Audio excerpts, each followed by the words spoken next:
Hello everyone. Dear student, आज हम EVS chapter number 22 on the move again इसके बारे में स्टडी करेंगे। इस चैप्टर में ये बताया गया है, एक विलेज की स्टोरी बताई गई है, धानुष विलेज, कि जब वहाँ काम नहीं होता तब वहाँ के लोग क्या करते हैं। ठीक है। Today all the relatives have come to Dhanush house to celebrate Dussehra. आज सारे रिलेटिव्स मीन्स रिश्तेदार धानु के घर आए दशहरा सेलिब्रेट करने के लिए। They have come with their luggage in their bullock carts. Luggage होता है जब सामान जो सामान बैग में पैक करके लेके आते हैं, जब हम किसी रिश्तेदार के घर जाते हैं तो उसको लगेज बोलते हैं। जो वो अपने साथ अपना लगेज लेकर आए, और किस पर आए वो? बुलक कार जो बैलगाड़ी होती है। Dhanu's father is the eldest in the family. जो धानु का फादर पापा है वो पूरी फैमिली में सबसे बड़े हैं। So all the festivals are celebrated at their house. इसलिए जो सारे फेस्टिवल्स है वो धानु के घर में सेलिब्रेट किए जाते हैं। धानुष मदर, जिसको वो आई बुलाते हैं, the wife of mother's brother, जो उसके भाई की वाइफ है, उसको वो मामी बुलाते हैं। And the wife of fathers brother, जो उसके पापा के भाई की है, वो काकी। Are busy making puran poli. वो क्या बनाने में बिजी हैं? पूरन पोली क्या होता है? स्वीट रोटी, मीठी रोटी होती है, जो किसकी बनी होती है? मेड फ्रॉम जैगरी एंड ग्राम। जो गुड़, जैगरी होता है गुड़ और चने की बनी होती है। अलॉन्ग विद दिस स्पाइसी कड़ी डिश इज आल्सो मेड। उसके साथ वो एक स्पाइसी, एक चटपटी सी कड़ी डिश भी बनाते हैं। The day passes in laughing and chatting. पूरा दिन उनका हंसते हुए, चैटिंग मीन्स बातें करते हुए बीत गया।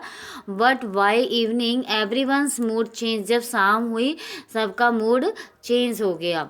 The women and children begin to pack their luggage. जो बच्चे और जो लेडीज थी वो अपना अपना सामान पैक करने लग गए। The man sit down with the Muqaddam होता है एक एजेंट हु लैंड्स मनी। वो जो मैन थे वो मुकद्दम के साथ बैठ गए। मुकद्दम एक एजेंट होता है जो मनी को देता है, मनी लोन पर देता है, पैसे देता है। फॉर द मीटिंग में बैठ गए सारे आदमी मुकद्दम के साथ। The Muqaddam gives the detail of the loan taken by each family. जो मुकद्दम है उसने सारी फैमिली ने जो लोन ले रखा था उसकी डिटेल उनको बता रहा था। Then the talks for the next few months begin. तब अगले कुछ महीनों की वो बातें करने लगे। The mukaddam explain to the villagers in which areas they would go for the next 6 months। मुकद्दम ने सारे विलेजर्स को, गांव वालों को ये एक्सप्लेन किया कि किस फैमिली को कौन से एरिया में अगले नेक्स्ट मंथ तक जाना है, कहाँ जाना है उनको। He also give them some money as loan. उन्होंने कुछ उनको लोन के लिए पैसे भी दिए, फॉर देयर एक्सपेंसिव खर्चे के लिए। Ever since Dhanu remembers this his has been. Dhanu को ये भी याद था कि द रूटीन, उसको जो रूटीन का जो सारा था वो सब याद था धानु को। Families like Dhanu's work on the lands of big farmers till Dussehra. जो जैसे धानु की फैमिली थी उनको ज़मीन दी जाती थी जब तक दशहरा ना आए। तो बड़े बड़े फार्मर जो होते थे, बिग फार्मर, उनकी लैंड दी जाती थी दशहरे तक कि उस पर वो खेती कर सके। बिफोर द रेनी सीजन, बरसात के मौसम से पहले। Many other families also work on such land. दूसरी फैमिली भी ऐसे ही लैंड पे काम करते थे। They earn just enough money to keep them going through these months. वो इन कुछ महीनों में अपने खाने कमाने के लिए पैसे इकट्ठा कर लेते थे। But how to manage the remaining 6 months। पर अब वो अगले 6 months कैसे मैनेज करेंगे? When there is no rain, जब बारिश नहीं होती थी, and no work in the fields, और जो खेतों में काम नहीं होता था। So everyone borrows money from the mukaddam, borrows means लेना, इसलिए सब क्या करते थे, मुकद्दम से पैसे लेते थे। टू पे बैक दिस मनी, उनके पैसे वापस करने के लिए they have to work for the mukaddam, वो अपने पैसे वापस करने के लिए उनको मुकद्दम के लिए काम करना पड़ता था।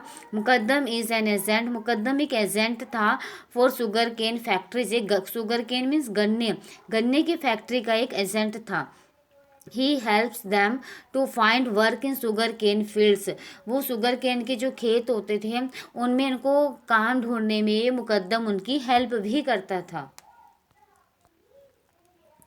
In the next few months, अगले कुछ महीनों तक Dhanu, his parents, his kaka, father's का जिसको भाई जिसको वो काका बुलाते थे, and his two other elder children, उसके दो बच्चे, हिज मामा मामी एंड देयर टू डॉटर, उनके मामा मामी दो बेटियां, एंड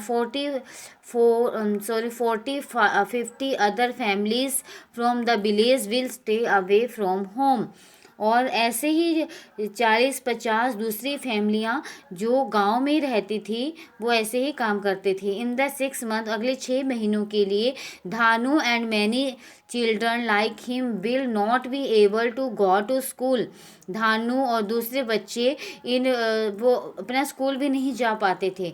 धानुस ओल्ड ग्रैंड मदर, धानु की जो बूढ़ी दादी माँ थी, आंट हु कैन नॉट सी, एक उनकी आंटी थी जो देख नहीं पाती थी, एंड 2 months ओल्ड कजन, और उसकी 2 महीने की 2 मंथ की sister would stay back in the village, और उसकी दादी उसकी आंटी जो देख नहीं पाती थी और 2 महीने के कज़न वो गांव में ही रहते थे। In other homes to old and the till people stay behind, और दूसरे लोग घरों में भी ऐसे बूढ़े लोग घर में रहते थे जो काम नहीं कर पाते थे। Dhanu miss his grandmother, Dhanu अपनी ग्रैंड मदर को मिस कर रहा था। Dhanu always keep wondering, Dhanu ये जान के भी हैरान था, who will take care of his grandmother, उसकी ग्रैंड मदर की देखभाल कौन करेगा। What can Dhanu do, but Dhanu क्या कर सकता था। ठीक है, ठीक है स्टूडेंट, आज की वीडियो में हम इतना ही स्टडी करेंगे। इसकी नेक्स्ट वीडियो हम नेक्स्ट डे कंटिन्यू करेंगे, और इसके क्वेश्चन आंसर मैं आपको PDF बना के सेंड कर दूंगी। आपने साथ साथ ही होमवर्क भी करना है और लर्न भी करना है, सबको पता है ना। और फिर स्कूल बंद हो चुके हैं तो सब ने अच्छे से नोटबुक प्रिपेयर करनी है, और मुझे होमवर्क करके अपने PDF बनाकर या ऐसे फ़ोटो क्लिक करके होमवर्क सेंड करना है सब बच्चों ने। मैं नोट करती हूँ कौन बच्चा सेंड कर रहा है और कौन नहीं कर रहा है। ठीक है, बाद में कोई एक्सक्यूज़ नहीं चलेगा कि मैम मेरा फ़ोन ख़राब हो गया था या मैंने नहीं किया, सब बच्चों ने करना है। ठीक है बच्चों, थैंक यू।